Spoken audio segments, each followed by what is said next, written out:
All right, and with that again, good afternoon everyone. My name again is Brian Munson. I am the Business Development and Sales Manager for NCBA CLUSA. I'll be your moderator today. The webinar, of course, is called Succession Planning for Purchasing Co-ops and Their Members. Before we dive into things today, I want to say thank you to our co-host today, Project Equity, along with, of course, IDC-USA and Amicus Solar. Before we begin, also just a quick bit of housekeeping. All the participant phone lines will be muted during this presentation just to reduce background noise. If you do want to pose a question, you can of course do so, just not verbally. If you look there on your GoToWebinar control panel, you've got a question box.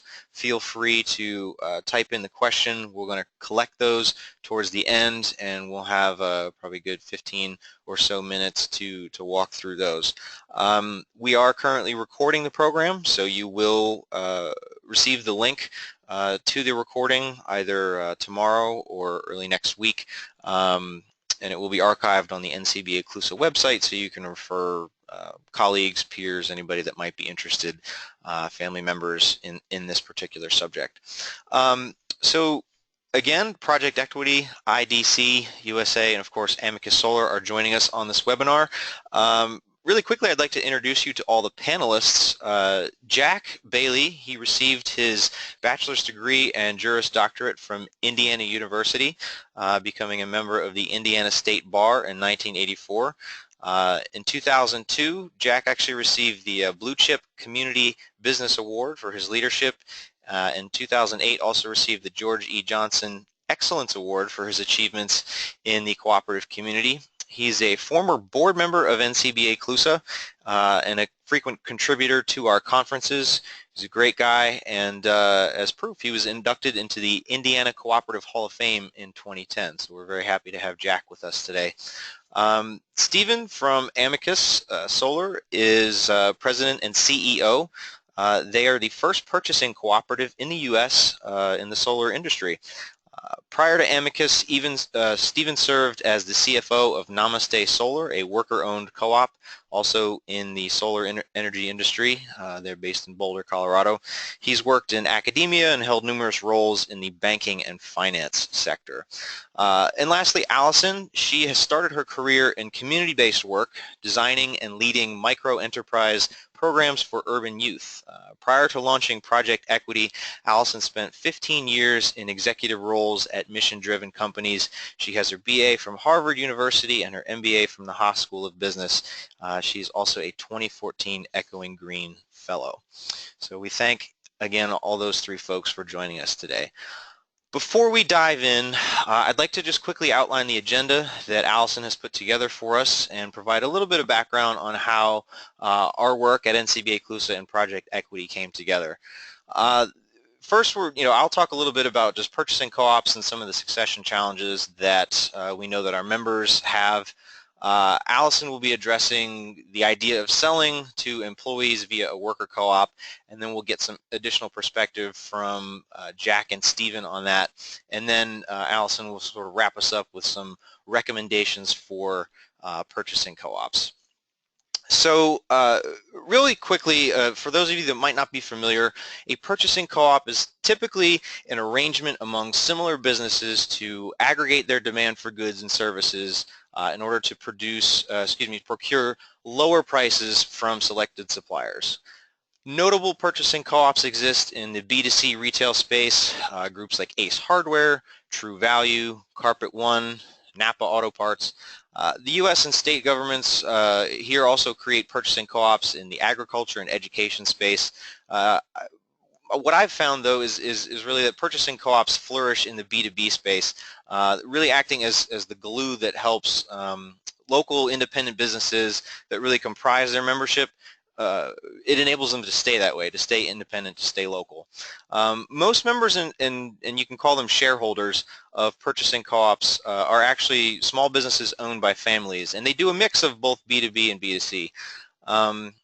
in addition to better pricing, these shareholders, they can also gain a lot of other great things through the co-op: access to best practices and strategy, operational insight around, shared services like marketing and rebate management. IT is a big one, and also things like payroll. NCBA CLUSA, we're actually the only organization in the U.S. that specifically serves purchasing co-ops. So no matter what they are, we want to work with them, and we direct a lot of our resources to supporting them. One of the things that we do, and some of you on the call might be familiar, we host the National Purchasing Cooperatives Conference. This conference is dedicated to strategic best practices and group sharing discussions, really at the executive level, and we also offer some workshops and kind of breakout classes around some of those larger ideas. We also curate a regular educational webinar series, much like this one, that helps surfaces new resources or trends in specific challenge areas. And one of the things we've gotten more into over the past couple of years is industry benchmarking surveys. Most recently we did a CEO compensation survey, and actually tomorrow we'll be hosting a webinar that will discuss the results of an IT benchmarking survey. So we're really excited to work with our associate members and groups like Project Equity that are really providing us a lot of this information that we can bring to our purchasing co-op members in the community. Really quickly, I'll wrap up here soon so we can get into the meat of this discussion, but I think it's important to recognize that purchasing co-ops and their members, their natural connection to the communities really make them a threat to big box stores, and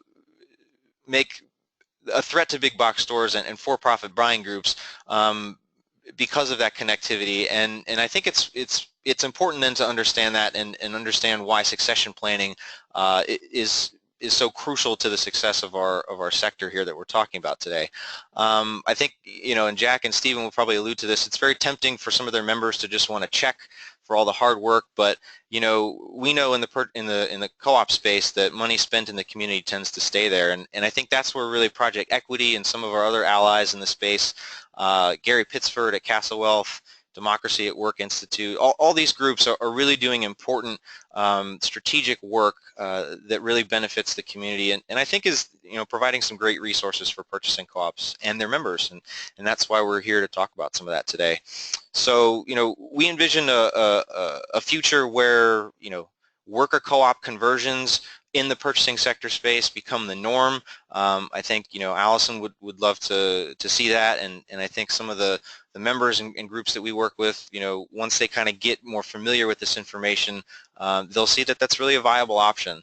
And so from there, I'm gonna step away and really I'm gonna give Allison control here of the show, and she's gonna take you through all this information, and we're just really excited to be working with her, and thanks again to Jack and Stephen for adding on. So Allison, show is yours.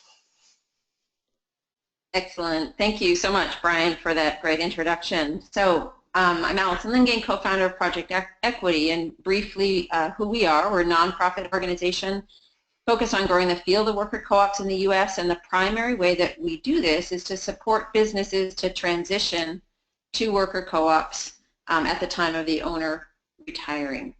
So building on Brian's great explanation of what purchasing co-ops are, for participants who may not be familiar with the different types of co-ops, I want to take a couple minutes to talk about worker co-ops and how they're similar and different from other types of employee ownership. So worker co-ops sit at the intersection between cooperatives and employee ownership. The employee ownership forms that most people are most familiar with are stock grants, and so typically this is a small percentage of stock that is owned by a small percent of the employees.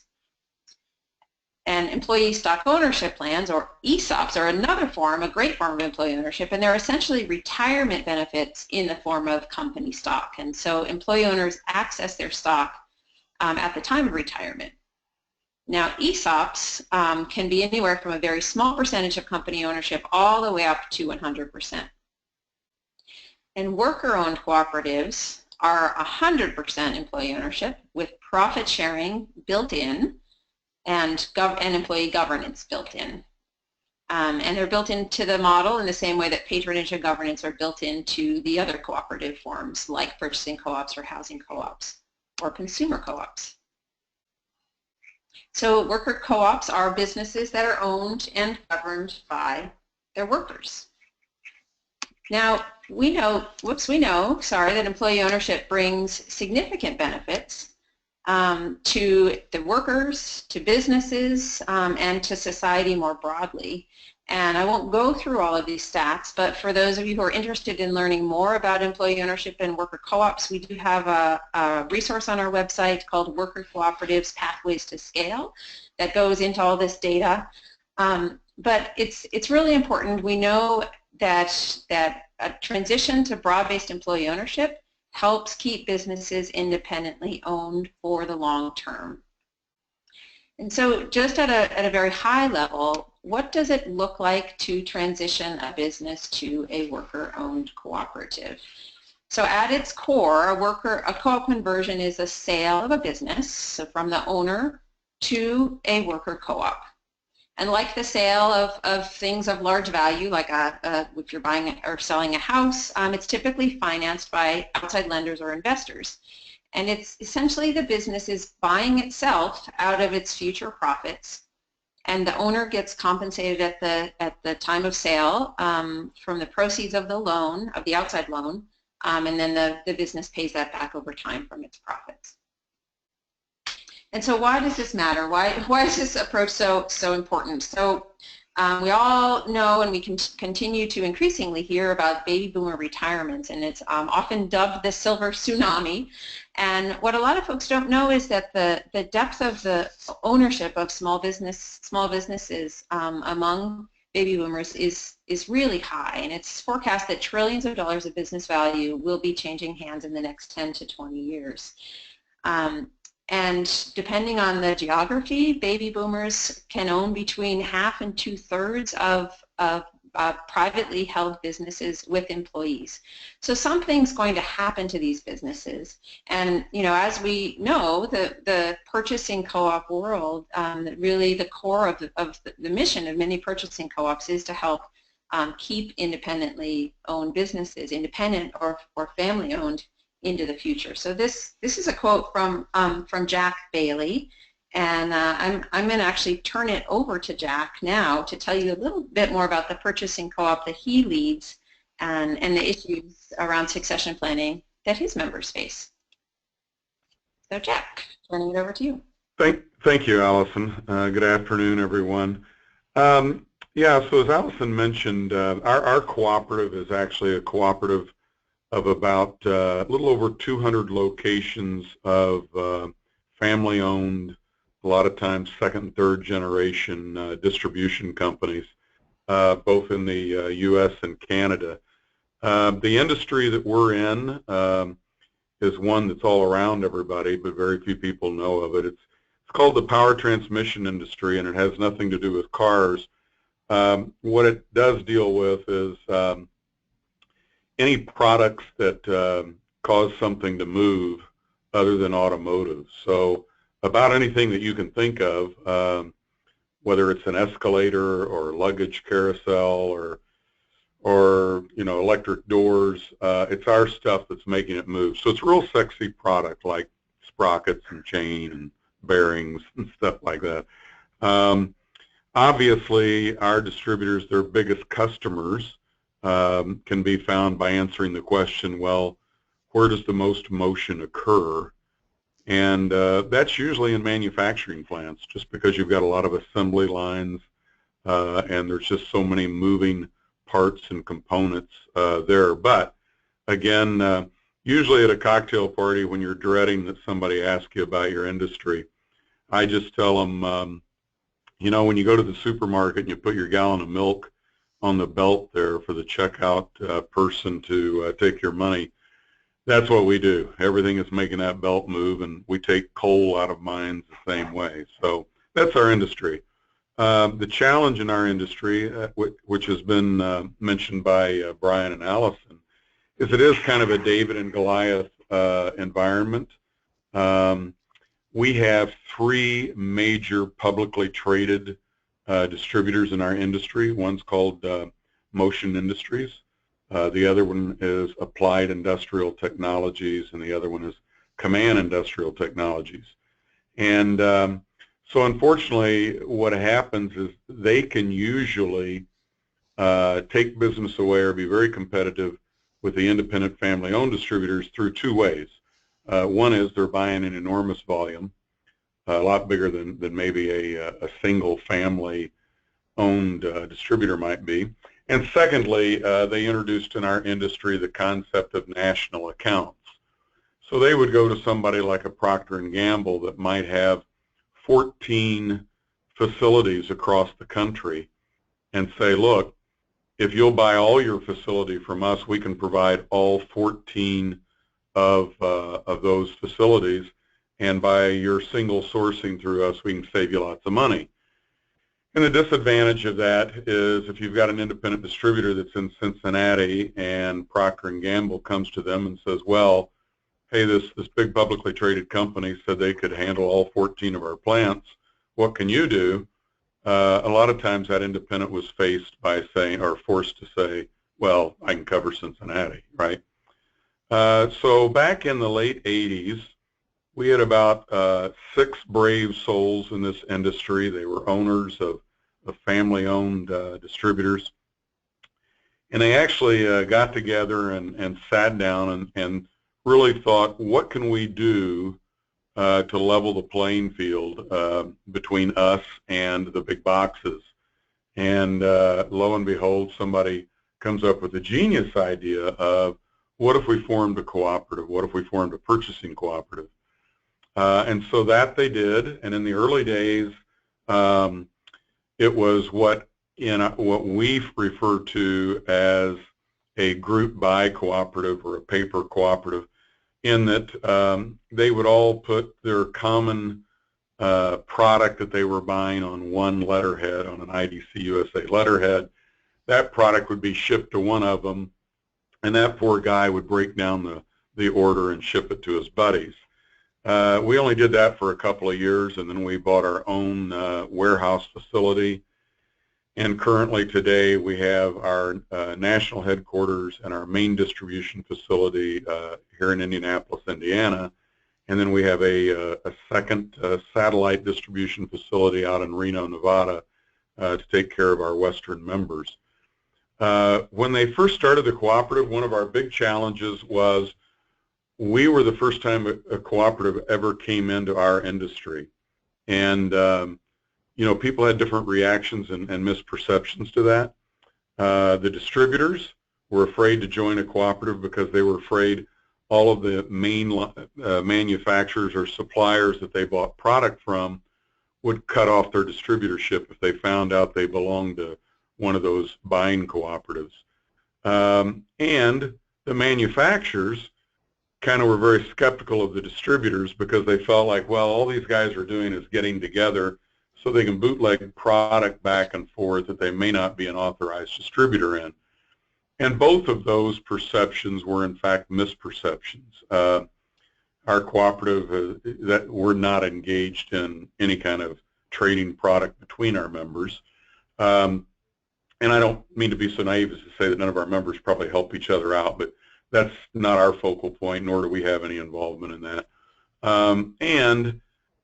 Slowly but surely, our members have found out that, you know what, our manufacturer, a guy that I've had their line for a lot of years, or my grandfather, we've had their line, they didn't cut them off when they found out they belonged to a purchasing cooperative. And now, in our industry, IDC-USA is very well known, and we're a very active player in both our industry and our National Trade Association.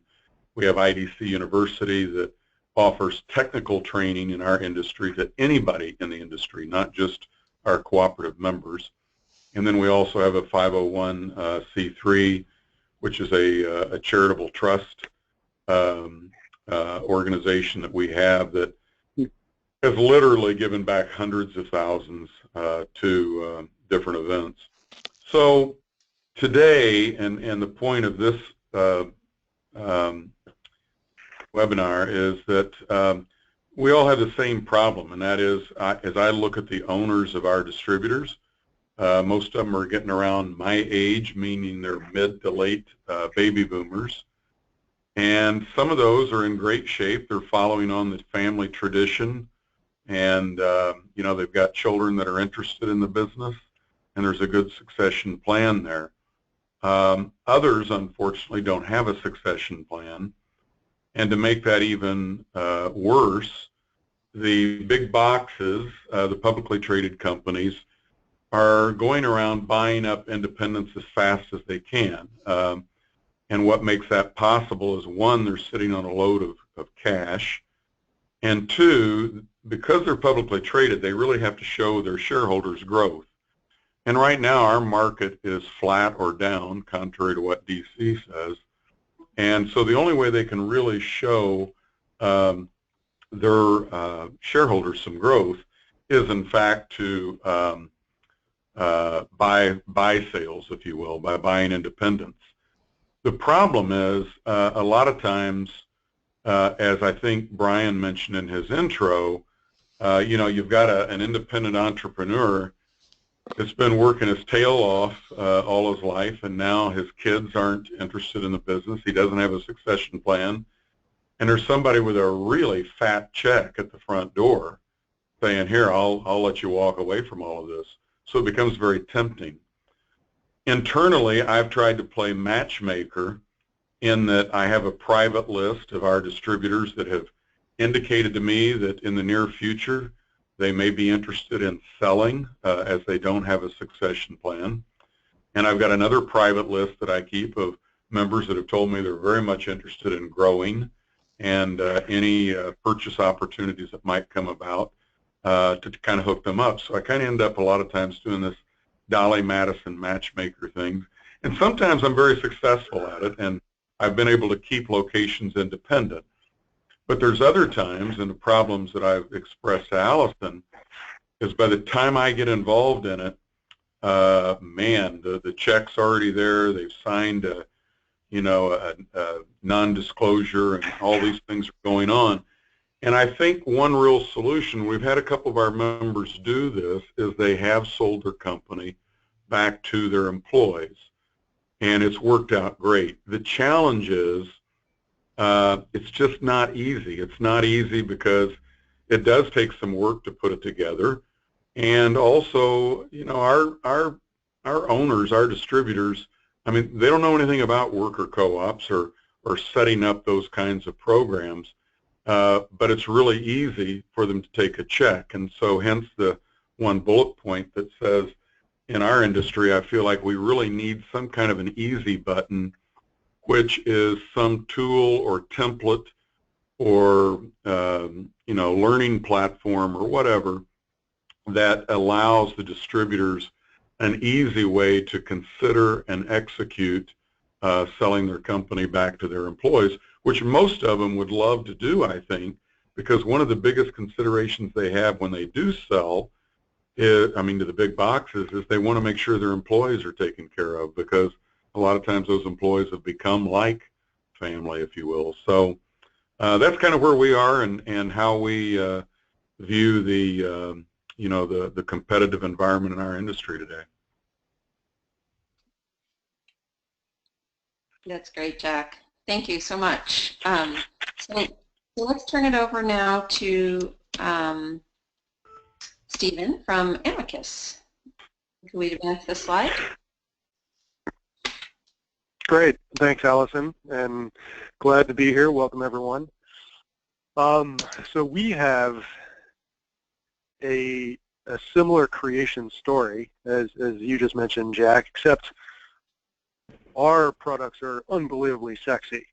I mean, this is just some pretty amazing stuff, solar, right? So, just kidding, of course, but solar is becoming a pretty hot industry lately. It's growing at exponential rates, and with that come, as you can imagine, quite a few challenges and hurdles to overcome. We too have, I think there's about 3 or 4 very large, publicly held national solar installation companies out there competing with our members day in and day out. And that was the impetus behind starting Amicus, which we founded when one of those large nationals came into our market. And I was currently at Namaste Solar, as Allison mentioned, which is now one of the founding members of Amicus. And you probably have heard of this company's name. It's Solar City, which recently was purchased by Tesla.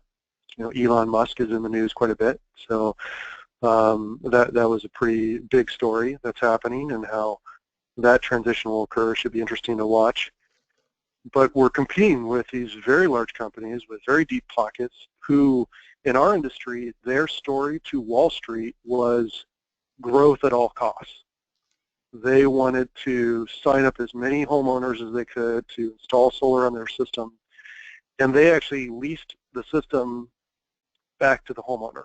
So Solar City retained ownership of those solar panels up on the roof for pretty much all they installed. And as such, they actually didn't need to make profit upon the installation to continue their operations. They just kept raising money from Wall Street to support their operations and also finance the next leased solar system on the next home. And that was tough because we're all independently owned and operated local companies that, as many of you probably know, we have to be profitable to survive, to be sustainable. And so Amicus was one approach in terms of a purchasing cooperative's power to attack the economies of scale that a Solar City has, right? To try and reduce our cost of goods sold, reduce our equipment costs, to help improve our own profitability and ability to compete with these big nationals. So some of the specific pressures we're seeing today is if you could imagine an industry where our goal is to do more work every year at a lower price every year. So we're trying to drop our costs to compete with fossil fuel-based sources of electricity generation, right? Right now, natural gas and coal and nuclear are all out there, and solar is just still a small percentage of the electricity mix in the United States. But it's growing rapidly, and we're having to compete on a price per kilowatt hour, per price of energy, to compete with those other sources of electricity that are dirtier forms of electricity generation. And that's tough. So that's how do you grow a business that is trying to install twice the number of solar panels it does every year at a lower and lower price. And that pressure has been very difficult on our members because, for better or worse, they're construction companies. These are contractors that are being hired by homeowners or businesses or governmental entities to build these solar projects on their home or building or out in a big field. And that's really difficult. Stresses working capital, very, very, very stressful work. We even call it, jokingly, the solar coaster. Just every year up and down, because it's not just the fact that we're trying to do more at lower prices every year. We're also up against utilities who see solar as a threat to their age-old business model. Because if you think about it, utilities are regulated monopolies, most of them, that have a guaranteed rate of return on any type of capital investment they make, like building a power plant. But if solar is put up on your home, you're no longer buying electricity from that utility. You're producing it yourself. You've got your own little power plant on your roof. So we're basically taking away that revenue, that customer base from these utilities. And so they've been, across all of the states where solar is growing, they're trying to attack now, in some cases successfully, the rules that help promote the advancement of solar. So all these pressures add up. We've got some of the members who have started their solar companies back in the 70s and are they're done. They want out. They want to take their chips off the table. They're just ready to move on toward retirement in the next chapter in their lives. Well, one thing we do at Amicus, we have 2 meetings every year And at those meetings, we have consistently, for the last 3 meetings, held workshops. And we make them optional. But these workshops are specifically about actually worker-owned cooperatives and how they, as a business owner, could consider this as a plan for them to sell their business to their employees through this type of structure. And we've also discussed all the different variants of employee ownership as well, ESOPs and stock option plans, etc. And some of the members are doing slow transitions and some are not. But the actual things you could do in your own cooperative are to have these educational workshops, and obviously make them optional.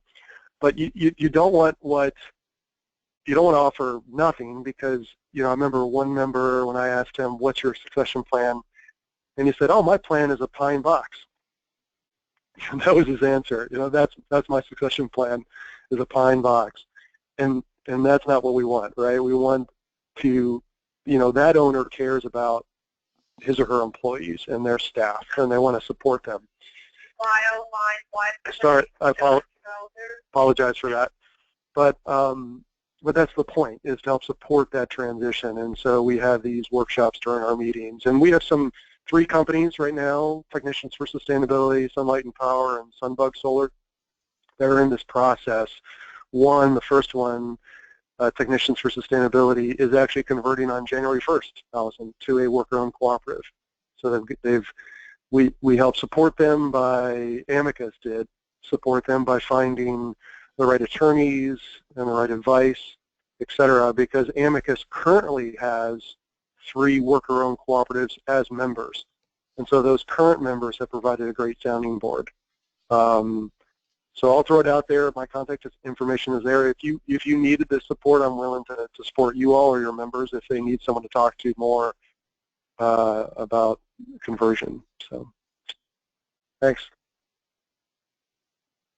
Terrific. Thank you, Stephen and Jack. Really helpful to hear the specifics about both how your purchasing co-op is set up and how it operates and who your members are, and also what the succession planning pressures are and some of the things that you're doing within your purchasing co-op. So Project Equity, we spent a bunch of time in 2016 talking with a range of different executives of purchasing co-ops of different types, and really looking at this question of what is the opportunity for employee ownership transitions, specifically worker co-op conversions. And one of the key questions really is because purchasing co-ops are organized within specific industries, is, well, how do I know if my industry is a good fit for worker co-op conversion? And so after looking at a range of industries and learning about the successors and the transition challenges, we want to share some ways in which industries can be a stronger or a weaker fit for worker co-op conversions. So on the stronger fit, first off, there's got to be succession pain. So if all the member businesses are owned by millennials, or if all of them have family members lined up to take over the business, clearly there's not really a succession challenge. Next, it can be very helpful, and we heard this from Stephen with Amicus, that if there is some familiarity with employee ownership, if you've got member companies that are employee owned and can share that, you always trust folks from within your network, can share those stories. So it's not absolutely required, but if there are some ways to increase that familiarity within your purchasing co-op membership, that can be very helpful. Next, this question of the future financial prospects, if you will, of the business themselves. So you want those to be strong, because this transition is the business buying itself from the current owner out of future profits. So you've got to have a future growth potential. And then it can obviously be very helpful to have your member companies engaged with you as the purchasing co-op. It doesn't really matter what message you're trying to send or talk about with your member companies, the more engaged they are, whether it's succession planning or something else, that can be incredibly helpful. So on the weaker fit side, on the flip side, industries that make employee ownership transitions harder include those that have core licensing requirements that usually sit with the business owner. So that can be some examples of those are pharmacies or contractors, so construction contractors. And so the reason this can be a challenge is if you're needing to replace that owner, you have a smaller pool because you need somebody with that licensing. Also industries that have very strong outside acquisition pressures, but we're going to talk in a second about some things you can do if you are an industry in that, as Jack described.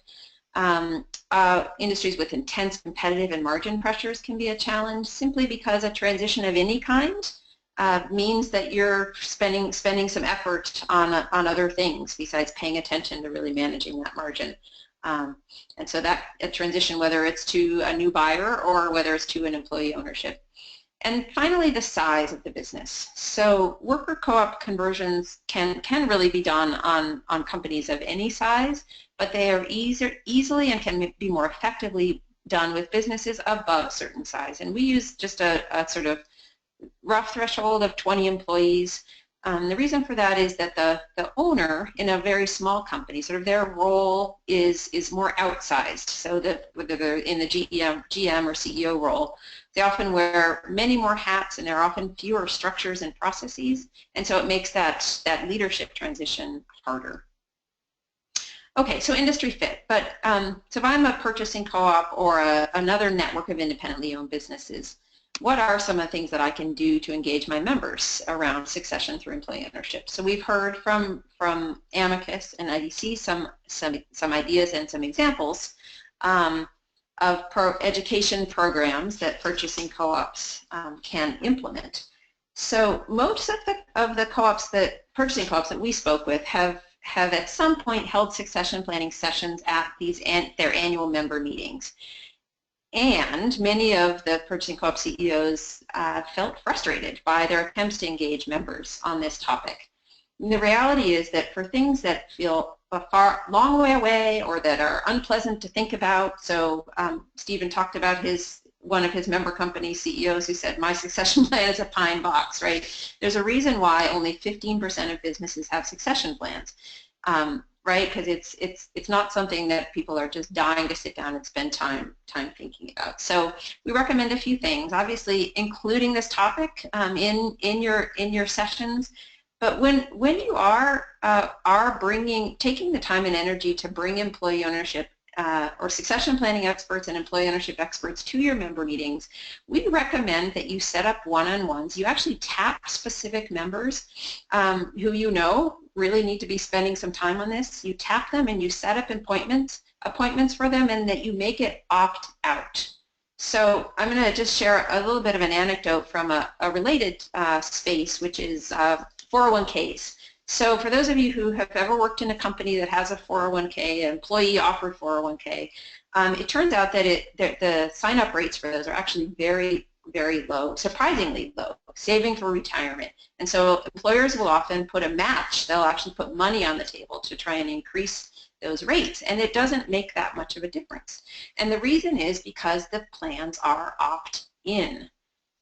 So making one simple change to make the 401k plan opt out, the sign-up rates go through the roof.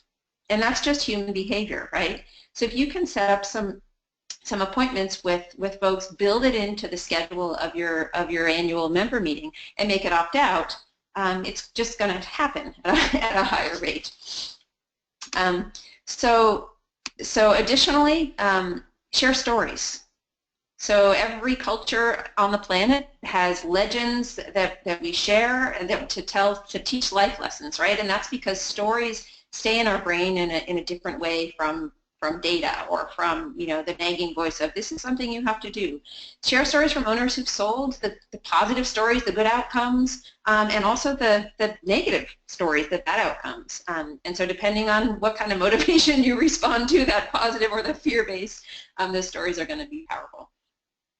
And definitely tap outside resources. So employee ownership experts can help provide that clear path and that roadmap, make it feel much more like an easy button that Jack was talking about, not feel so sort of confusing and scary and hard simply because it's unknown. And you can also contract out for these educational sessions. You could contract out for the one-on-one appointment setting for those initial consultations with some target member companies. Okay, so talking a little bit about situations where you've got outside acquisition pressure in your industry. So we recommend that you actually put together some a very simple sort of postcard size piece that you can pass out and kind of make a big deal about at your member meetings, and you can mail once a year out to all of your member companies and ask the owner to post it. And you want it to be to send a very clear message, which is if you get approached by an outside acquirer, call me. Here's my cell phone number. Call me. I want to talk to you. And then secondly, know that signing an NDA with a potential acquirer does not mean that you cannot talk to other potential buyers. It simply means you can't share the details of what that offer is about. Because oftentimes businesses will sign an NDA and then clam up thinking they can't talk to anybody about anything because they just signed that NDA. And make sure that your member companies know that, gosh, if you don't have a family successor or you don't have another member company who can acquire you, given the desire to keep businesses independent, consider your employees. So you can put together this simple mailing, send it out, ask them to post it. And whoops, did 2 slides there. So being proactive is incredibly important, right? Because succession planning doesn't feel urgent until it is. Until you either are have somebody approach you and say you want to buy the business, or suddenly you wake up one day and say, you know what, I'm tired, I'm ready to step away. And so being thoughtful about the planning in terms of the leadership transition, but also the succession planning. So think about how to keep this as a regular drumbeat. What are all the ways, what are all the channels and the ways that you communicate with your member companies? Maybe you've got a member newsletter, a special message that comes from the CEO. We've touched on the annual business meeting. Maybe you also do in-house technical training. That's another channel for communication. Your surveys with your members is a 2-way communication channel. So think about all of your communication channels and incorporate something about this so that you have the regular drumbeat. Do what Jack does. We talked to a number of CEOs who said, in the left-hand pocket of my coat jacket, I've got my buy list, and in the right-hand pocket, I got my sell list.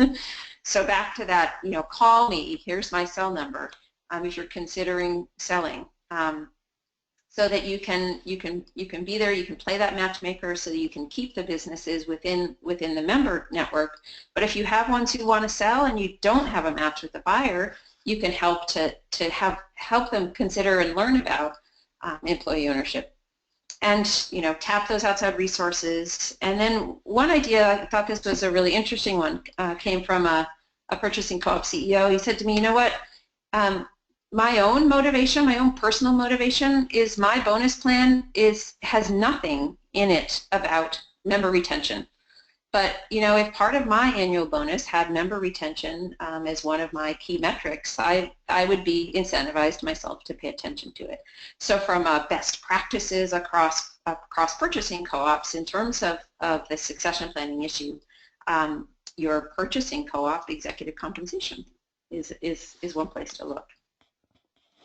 All right, so those are some of the recommendations, and I'm going to switch gears a little bit and go into some nuts and bolts about how a worker co-op conversion works.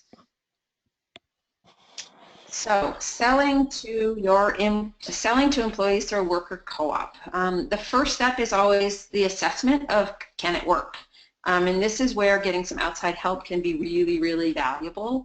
There's the financial feasibility. So I talked about how selling to your employees through a worker co-op is essentially the business buying itself back out of future profits. So you got to run some numbers, look at some business, understand what your business is actually worth, get a business valuation. And then you need to understand, is there a core group of employees who is interested in becoming employee owners? And in order to be able to assess that interest, you have to be able to paint a little bit of the picture of what this looks like. What's going to be the financial commitment, what's the structure of the worker co-op. So you can't just ask them a question without fleshing it out a bit. And then obviously the leadership transition. So succession planning. If you have a management bench internally, you've already been working for several years to get that leadership succession lined up. Great. If not, what are your outside options, and what's that timeline going to look like, and what's the roadmap? So that assess phase, then from there, once you say, okay, this looks feasible and we're interested in doing it, then you move into really rolling up your sleeves and doing the work to get everything lined up, the leadership transition, the terms of the sales agreement, financing, setting up the co-op and designing the employee governance, and making sure that everyone is well educated enough to be able to make the decisions necessary to move this process forward. And then finally, the actual transaction itself. So the convert phase, think of it really like a signing table. So where you're executing all of the components of the deal. And so the timeline on this, we tell people 6 to 18 months, and that depends on how much the ducks are already in a row, so to speak, especially around that leadership transition piece. So financing. I'm going to talk to you a little bit about an example of how a transition like this was financed by talking about Island Employee Cooperative in Maine. And they are now the largest worker co-op in Maine, and they were formed through the sale of 3 successful retail stores, grocery, hardware, and pharmacy, to worker ownership back a couple of years ago in 2014. So this had been a family-run business, family-owned, family-run for over 40 years in a very rural area of Maine. So they're on serve an island community, and they really are the only retail store. You have to drive 45 minutes to an hour to be able to get groceries if this store wasn't around. Had over 60 employees. So rural area with 60 employees, so one of the major employers within this community. And the seller was not somebody who was really knew much about worker co-ops or was doing this for a mission perspective. He's a pretty conservative guy, but because of the way he ran his businesses, so you see Ace Hardware here. Ace Hardware is a marketing and purchasing co-op. He was also a member of the Independent Retailers Shared Services Cooperative. So because of being a part of those networks, he had this idea of the worker co-op conversion recommended to him as a succession plan, and so he was able to get some help from that shared services cooperative, IRSSC, as well as from a nonprofit, the Cooperative Development Institute, which is an organization in Maine that does similar work to Project Equity, to provide technical assistance on the cooperative governance and transition. And the financing of this, the owner stayed in with about 26% of the financing, and the lion's share of the financing was really led by Cooperative Fund of New England, which is what's called a community development financial institution. So for those of you who don't know what CDFIs are, CDFI, think of it sort of like a bank, but with a mission. So a very mission-oriented lender.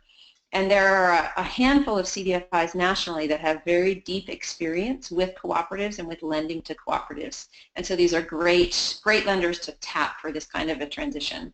So Cooperative Fund of New England partnered with a more local to Maine CDFI, Coastal Enterprises, and they brought in the National Cooperative Bank as a senior lender on this deal. And you'll see on this graph, you'll see that very skinny red slice, which is member equity. Now this is something we haven't talked much about, but the worker owners, so in Island Employee Cooperatives case, about 45 of their 62 employees became worker owners at the time of sale. And so each of those worker owners put in some money of their own in order to purchase their single voting share of stock. And that typically in a worker co-op transition, the share of the total financing that comes from those members buying their voting shares is a relatively small part of the total purchase price. And the dollar amount of that stock purchase is typically set so that for those members it's a financial stretch, so they've got some financial skin in the game, but that it's not out of reach. So if you think about the wage levels of your employee base, and then you would essentially set that buy-in to be that financial stretch but not out of reach. And oftentimes the company will be able to take that member buy-in out of their paychecks over time. So this gives you a sense as to how these transitions are usually financed. Oftentimes there are several lenders in, and the owner will stay, 10 to 25%. The selling owner 10 to 25% of the note.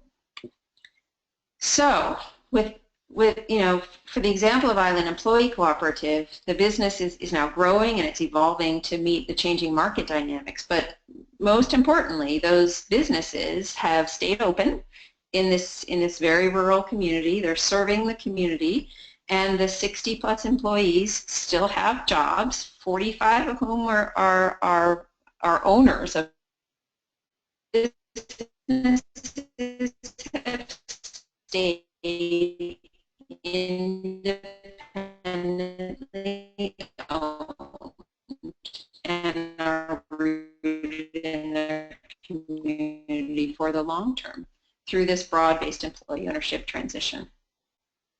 Sound proceed.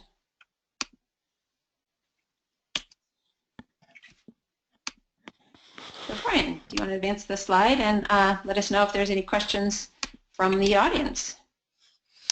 Sure. We looks like we went a little bit too far there. Let's see if we can do that again. We do have a question. I'm going to just bring up our contact information one last time. The excuse me. The first question that we had was, do you? And I guess this is just to any of the panelists. Do you have any examples or recommendations where workers were able to secure bank financing to purchase a business, specifically having enough collateral to secure a loan?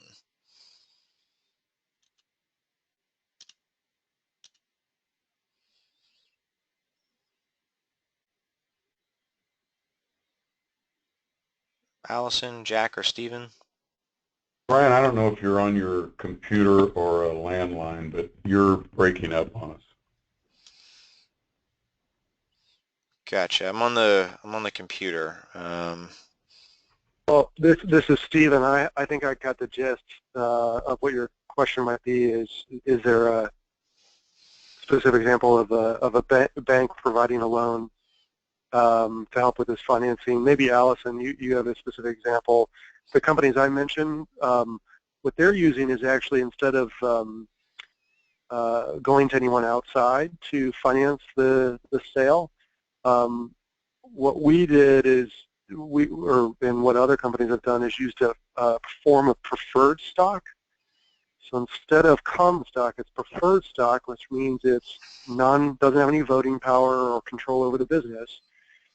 And the expectation is the funds would stay in for a minimum of so many years, say 5 years, and it would have a target dividend rate. And that interest percentage is based on obviously the risk involved, et cetera, of that investment. But it's almost like all the benefits of a loan, but it also helps benefit the company because it's equity, and there's no requirement that it be paid back, or there's no requirement that dividends be paid. So the preferred stock might be something good to look into as well. Yeah, great comment, Stephen. And specifically to address the question of bringing in a bank for a loan, and I think there was a part of the question which was about collateral. So the example of Island Employee Cooperative, which is similar to how how these transactions are typically structured. The ability to bring in a bank who's typically needs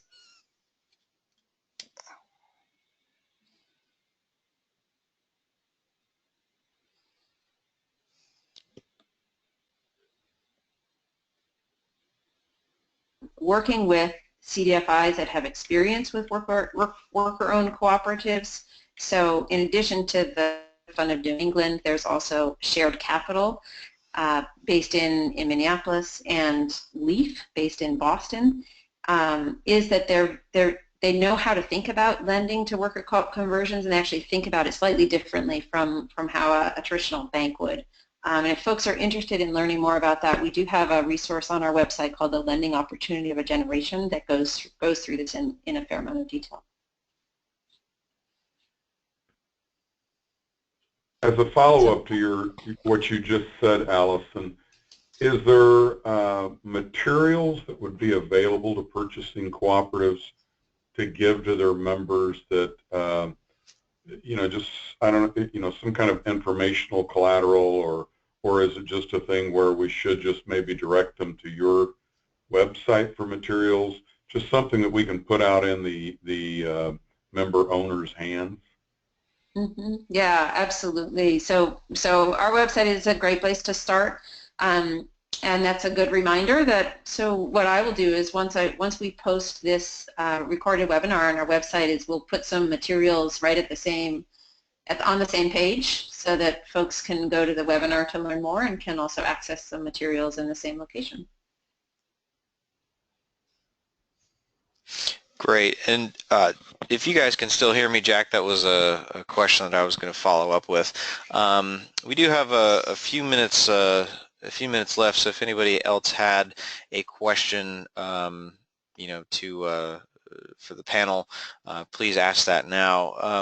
I'll pose this one to Jack and Stephen. For the most part, have I know you've got some examples in your co-op right now, about conversions or groups that have already done it. When you talk to groups that are completely unfamiliar with, a worker co-op, or if they just joined your co-op because, it was a good buying deal, what's been their perception of you approaching them about, hey, have you considered this? Are they open to this co-op business model? Are they open to the idea of workers democratically running the business? Have you had those kind of conversations with the members? Yeah, I'll take a stab at that first. My experience has been that most of our members, they're very familiar with worker co-ops. They're familiar with ESOPs. And so it's not something that's foreign to them conceptually. I think what happens a lot of times is because of their lack of knowledge as to ever really getting down into the weeds in being a part of one or trying to start one, I think it's a bit intimidating and overwhelming for them. And so they kind of just shy away from it more out of intimidation than anything else. I think that's one thing. I think the other thing is, and I've run into this a couple of times, which I find enormously amusing, but I had one of my members that, he was already semi-retired. He and his wife were traveling all around the world all the time as it was, and I suggested that he sell it to his employees. And he said, oh my gosh, no, Jack, they couldn't run the company. And I said, Craig, who do you think's been running the company while you and Linda have been traveling all around the world, right? And so I think, sometimes you'll have an ego factor that might get involved there as well. But I think the biggest thing, and that's what prompted my question to Allison about educational materials, that we could provide our members, because to me, it's more of an intimidation factor than it is anything else. Right. Stephen, any other thoughts to add to that? Yeah, you bet. I think for us, since we are a relatively new cooperative, and frankly, I'm still educating our members on what is a cooperative at all, right? Just even the model, it's sort of the business model itself of what is a co-op, not just a worker-owned cooperative, but a purchasing cooperative itself too. And so in that, I'm constantly beating that drum with him and trying to encourage the sense of co-ownership of Amicus, as you as a business own this thing we call Amicus, that in that discussion it's easy for me to switch and say, okay, well, a worker cooperative is just, instead of the business owning a share, it's your employee. Each employee would own a share. And then I make it optional. I say, if you're interested in learning more about how this is a way to potentially sell your business to your employees, then come to our workshops. If not, no big deal. It's not for everybody. Don't come.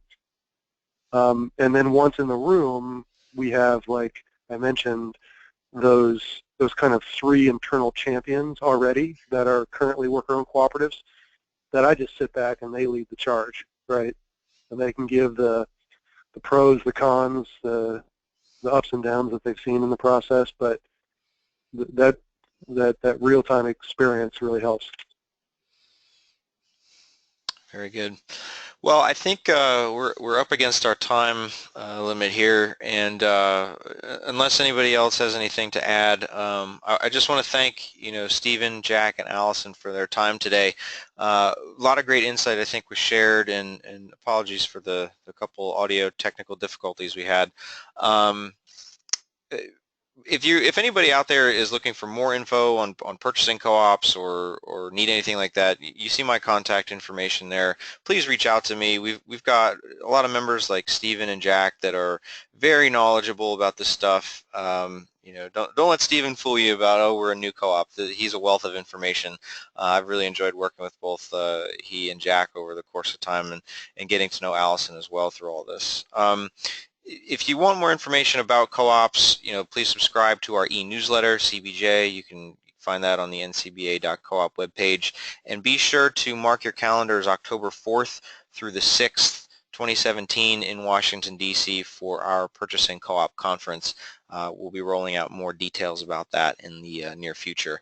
But unless Jack or Stephen or Allison, you have any sort of closing thoughts, I think we'll end the webinar here. It's been my pleasure to moderate today, and thank you guys again for your participation, the audience for your attention, and again, we'll be sending out this recording after the fact. So any closing thoughts? Otherwise, we will call it a day. Thanks so much, Brian. You got it. Yeah, thanks, Yes, everyone. thanks, Brian. Thanks, Allison. You got it. Thanks, guys. We'll talk to all you soon. Bye. Okay. Bye. Bye-bye.